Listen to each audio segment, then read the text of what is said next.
Abantu bamaze iminsi babaza ese Menya Umubyeyi ni iki? Ndagira ngo tubahe akadokumentari gatoya kugira ngo mubashe gusobanukirwa Imenye Umubyeyi icyo ari cyo. Imenye Umubyeyi, Imenye Umubyeyi ni ijambo rikoreshwa dushaka kuvuga ngo your health matters cyangwa se know your health. Ese iri jambo iyo uryumvishe ubasha guhita wumva uburemere bwaryo? Ese wabasha guhita uritranslating mu kinyarwanda bityo ubusobanuro bwaryo bugahita bwumvikana neza? Kugira ngo iri jambo turibonere ubusobanuro mu kinyarwanda burambuye twaryise Imenye Umubyeyi. Hari iryo mu cyongereza dushobora kuvuga ngo your health matters cyangwa se know your health.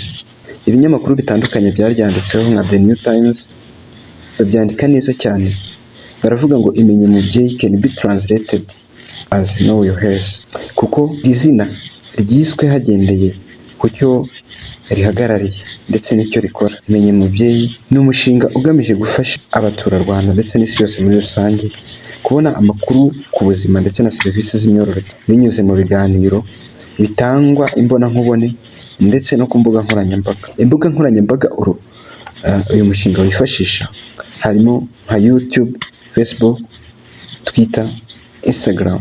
Gusa hari na application uru rubuga rwifuza kuzagira aho abantu bazajya bajyaho bakabona amakuru ku buzima ndetse na serivisi z'imyororokere, bakabasha kuba babaza ibibazo bityo bakanasubizwa. Si ibyo gusa kandi uyu mushinga ugamije nanone gufasha abantu binyuze mu gukora igikoresho kidetectinga cyangwa se kibara igihe cy'uburumbuke, kikakwereka niba igihe cy'uburumbuke cyawe ukirimo bitiriwe bikugora. Uyu mushinga witwa Imenye Umubyeyi ushobora kuba uri kwibazaho ibintu byinshi. Ushobora kuba uri gutekereza ngo ese ko njye ntari umubyeyi kandi umushinga ukaba witwa Imenye Umubyeyi? Ushobora kuba ufite isoni zo kujya kuri YouTube ngo wandikemo Imenye Umubyeyi kubera ko utari umubyeyi.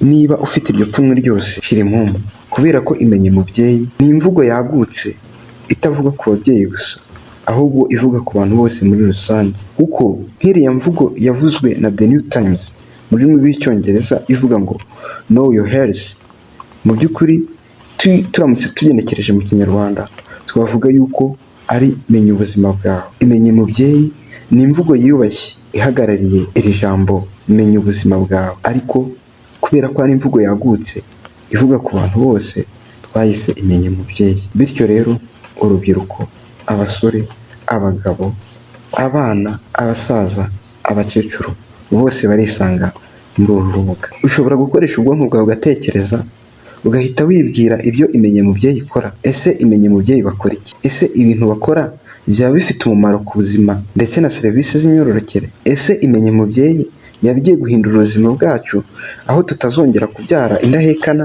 aho tutazongera kwicwa n'indwara zitandukanye zakabaye zirindwa? Ese Imenye Umubyeyi izanye akahe gashya gatandukanye n'abandi bakoraga ibyo bikorwa? Ikaze muri iki kiganiro. Ntabwo bitinda kugira ngo tubahe igisubizo cy'ibibazo byose murimo mwibaza. Abenshi barabyibaza iyo babonye umushinga nk'uyu nguyu uje, bahita bumva harimo innovation cyangwa se icyo twita agashya. Gusa Imenye Umubyeyi ni umushinga ufite udushya gusa, kubera ko ibyo bakora birihariye. Icya mbere, Imenye Umubyeyi ni umushinga ugamije guteza imbere ubuzima binyuze mu biganiro ndetse n'ibikorwa bitandukanye uyu mushinga ugamije gukora. Gusa by'umwihariko hari agashya tutakirirwa tuzuyaza kuvugaho. Imenye Umubyeyi ni umushinga wazanye udushya twinshi kugeza n'ubwo usigaye usemurira abantu bafite ubumuga bwo kutumva no kutabona kugira ngo nabo babone serivisi zerekeranye n'ubuzima. Kandi gashya ni uko uyu mushinga wa Imenye Umubyeyi ugamije gushyiraho application izabafasha kugira ngo mujye mubona amakuru yerekeranye n'ubuzima ndetse na serivisi z'imyororokere binyuze kuri iyo application, aho uzajya ujyaho ukayisura ugasoma ugatanga ibitekerezo ndetse ukaba wakakira na message iturutse muri Imenye Umubyeyi ku kibazo cyose waba ufite. Si ibyo gusa, Imenye Umubyeyi kandi ifite n'umugambi wo gukora igikoresho ndetse cyatangiye no kugeragezwa kizajya cyifashishwa kugira ngo ube wamenya igihe cy'uburumbuke bitakugoye kuva mu rugo, aho bateganya yuko nibamara kugikora bazagishyira mu mafarumasi akajya gicuruza hirya no hino, abantu bakabasha kukibona mu buryo biboroheye, bityo umubare w'abatwara zitateguwe, umubare w'abahura n'ibibazo bijyanye n'ubuzima ndetse n'ibindi bitandukanye ugabanuke. Ibi ngibi nibimara kugerwaho, tekerezwa ko bizafasha igihugu mu nzira z'iterambere, bikagifasha kugera ku iterambere rirambye.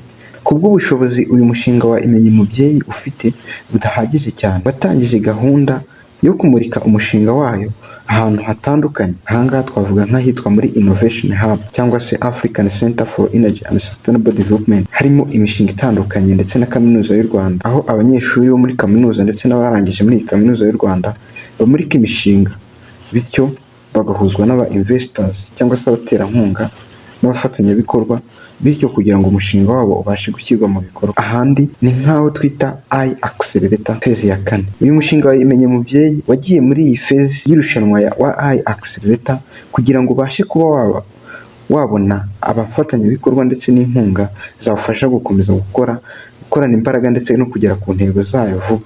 Ibi nibiramuka bigezweho, uyu mushinga uzaba uri kugenda utera imbere byihuse. Uyu mushinga watangiye gukora mu kwezi kwa gatandatu itariki 10. Biteganywa ko nyuma y'umwaka uzaba umaze kugira abantu bakurikirana barenga 5,000 urubuga rwabo rwa YouTube, ndetse bigateganywa yuko n'urwo rubuga rwa YouTube ruzaba rugira abantu bareba ibiganiro barenga 20,000 abantu bakurikirana ibiganiro buri munsi.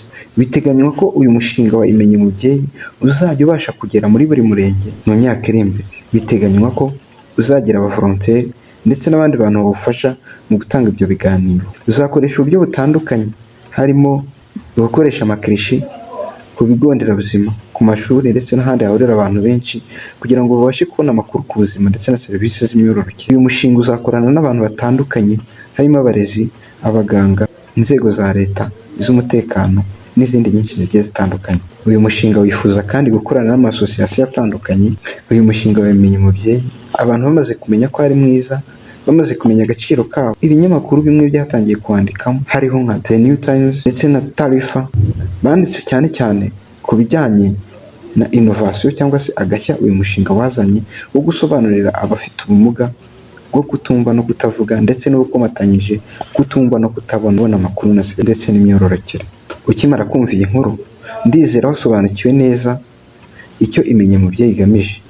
Gusa nanone ntiwibagirwe yuko Imenye Mubyeyi ifite n'indi migambi yo gufasha abatanga serivisi z'ubuzima kunoza neza imyuga yabo, binyuze mu kubashyirira ubusobanuro bw'amavideo atandukanye kuri uru rubuga rwa YouTube, aho bazajya babasha kubona uburyo bakora neza ibijyanye na serivisi zabo. Twanze tubashimira uburyo mwakurikiranye ikiganiro cyacu, dukomeza kubifuriza kugira umwaka mushya wa 2022. Mwari kumwe, nitwa Stephen Munyanziza, ndabashimira.